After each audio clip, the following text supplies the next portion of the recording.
Welcome again to another Soybean Shop Talk series. I'm Janna Fritz, the CEO of the Michigan Soybean Committee. We're here today in Reese, Michigan, talking with Mike Houghtaling. Hi, Mike. Hi, Janna. How are you today? I'm good. Good. Hey, welcome to the farm. Thank you. So tell us about the farm. So I'm a fourth generation here. We're just north of Reese. I farm with my dad, my uncle, and my brother, and we've got about 10 full-time guys here. We farm in and around Reese, Indiantown, Fairgrove, Kingston, Sandusky areas. Wow. We farm in Saginaw Bay, Tuscola, and Sanilac counties. Okay. We're spread out geographically very diverse, and our crop mix is very diverse as well. Of course, we grow soybeans, we grow corn, we grow white wheat, we grow sugar beets, pickling cucumbers, a variety of other things. We've been growing some oats and some rye. Of course, we grow quite a few dry beans as well. Grow a little of everything. Yeah. And we also grow about 50 acres of retail pumpkins and squash and some other stuff. So Awesome. we stay busy. Yes, I can imagine. In addition to farming with my dad and uncle and brother, we also have P&C Ag Solutions, where I own and manage P&C Ag's a technology consulting company, basically focused on tech innovations in ag that make farming easier, more fun, Awesome. more productive, more profitable. We always need that. Yeah, so anything that touches tech, I try to bring to our farm and then take to other farms throughout the state of Michigan. Awesome. So. All right. Well, today we want to talk about harvest innovations. So I understand you've got an autonomous tractor on the farm. Yes. Yes. Tell us about the autonomous tractor. What are you using it for? How does it work? And So I'll give you the backstory a little bit first. Please. Some friends of mine, one of them had worked at John Deere for years in technology development, another one at Ag Leader, and then some other guys that I knew from some other ventures started a company called Smart Ag, and their goal was to develop a fully autonomous tractor for grain cart or harvest assistance to try and battle the problems we're having with not enough manpower. Yeah. So 3 years ago, we started doing the alpha and beta development work with them. Okay. So this is season 3 with the fully autonomous tractor. It's been obviously a long process to get it developed. There's a lot of hurdles to overcome. They're literally rocket scientists that are working on this, developing it. Really smart guys with degrees from MIT and Stanford, and I mean, really smart guys. We had it working fabulous 2 years ago. It was just working great. And then last year, Raven, familiar with Raven Industries and their spray monitors, and I mean, they're a fabulous company. Right. Raven purchased Smart Ag from the guys that were developing it. Okay.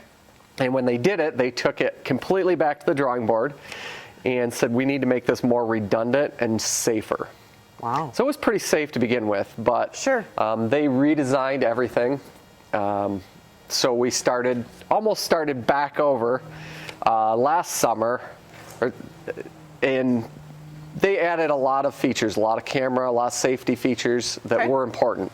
And they also wanted it to meet some safety standards that are really rigid in Europe. Okay. So we're continuing to beta test. We've been using it this past summer in cucumber harvest. Yeah. We're not running it today. It's a little drizzly out, but every couple days there's an update, firmware, software updates. Okay. This is probably going to be a product that's commercially for sale this winter. Okay. For next summer. We've used it wheat harvest, edible bean harvest, soybeans. Yeah, it's a very innovative technology. The combine operator controls the cart completely. Okay.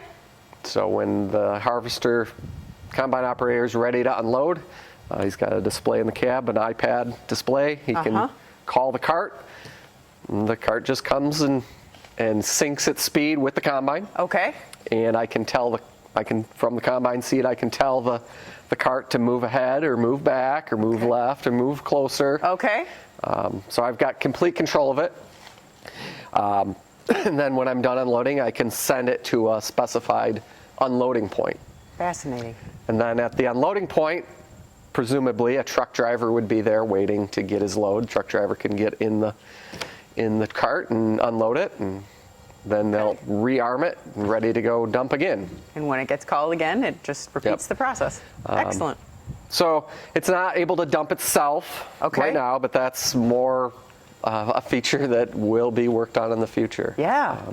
It's technology that's coming. I've had a lot of guys come and watch it run. We've had guys come watch it run and say, this is the stupidest thing ever. This will never catch on. I can't believe you'd want to take me out of the seat. And my response, Janna, is it's not about taking anybody out of the seat. It's about allowing me or one of my guys to go do something else more productive. Sure.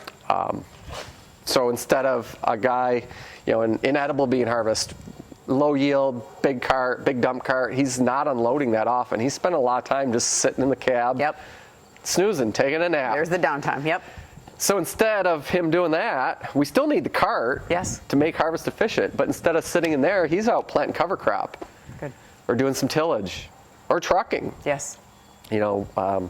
We just can't get enough good help. Very true. That's what I hear over and over talking Common with guys. problem amongst a lot of farmers these days. Just can't get good help. And we're farming more and more ground. Everybody's farming, doing more and more. Yes. And the window, we don't ever get more days. Yes. It seems like we get fewer good days every Fewer fall. good days, fewer hours in the day, it seems like. Sure. Yeah. Yep. So understand. So that's what we're doing with the autonomous cart.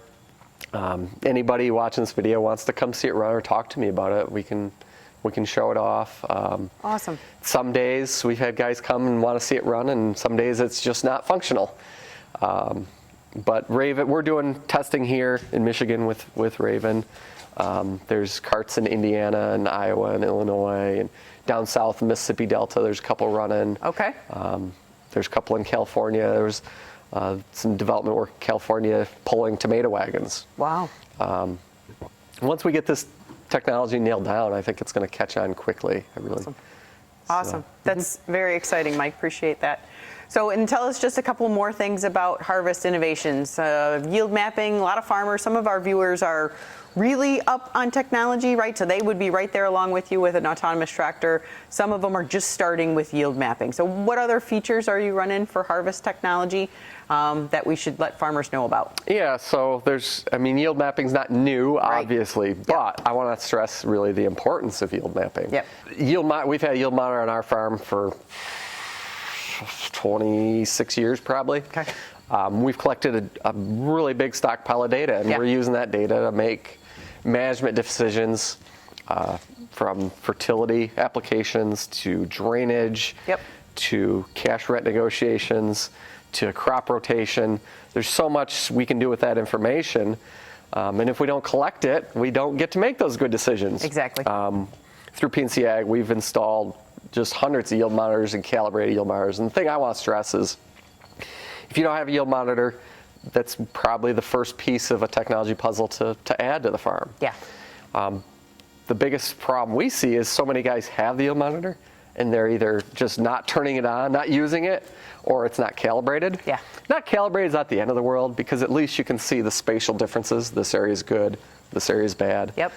That's not the end of the world. What we see too often is guys don't even turn it on. Yeah. In the winter, they'll bring me their card and can you print me some maps? And so nothing on there was we didn't do all the checklist. We need to make sure the monitor's on. We need to make sure we have GPS. We need to make sure the header height is set correctly so it trips it to start mapping. Yep.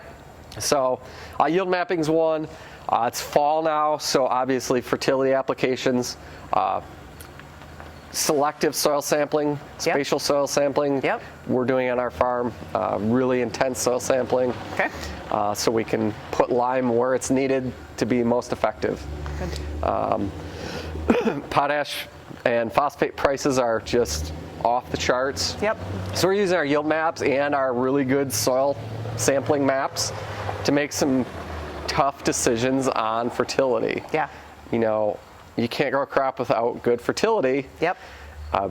But $600 potash, $1,000 phosphorus, we've got to We're make not some just hard. putting it out there to put it out there. We got to make some hard choices right now, and with good yield maps, good base layers of information, we can make better decisions. Awesome. So, anybody, I'm very passionate about it. I'm always encouraging guys, collect the data. Yeah. Make sure you're soil sampling at least every 4 years. I like to sample every 3 years. Okay. There's a lot of retailers. There's a lot of consultants. There's a big network of guys out there that are willing to go do the work. Yeah. And with the high prices right now, that's a very, very solid investment. Yes, it is. Absolutely. So, great message. Yeah. Appreciate your time today, Mike. Great things going on the Houghtaling farm. Yeah. And keep up the good work. Thank you for your insight. hey, thanks, Janna. If you or someone else in your area is interested in being featured on our Michigan Soybean Shop Talk series, please get in contact with our Michigan Soybean office. Have a great day and a safe harvest.